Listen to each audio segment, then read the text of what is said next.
Қазақстандағы халық саны 19 миллионнан асты. Көбіміз қалада тұрамыз. Ер адамдардың саны әйелдерге қарағанда аз.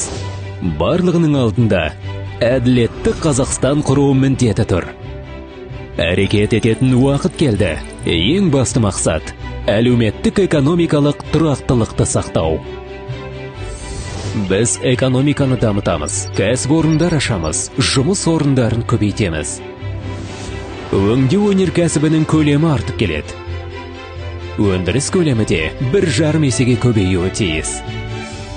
Шағын және орта бизнесті қолдауды қайтадан реттеу керек. Бұл мақсатқа 3 жыл ішінде 250 миллиард теңге жұмсалады. Жаңа жобаларға басымдық беріледі. Қазақстан Еуропа мен Азия арасындағы көпір. Біздің жол көлік әлеуетіміз транзит жылдамдығына және қызмет көрсету деңгейіне байланысты. Ауыл шаруашылығы біздің басты ресурсымыз. Біз өзімізде де, шетелде де сұранысқа ие экологиялық таза өнім шығара аламыз.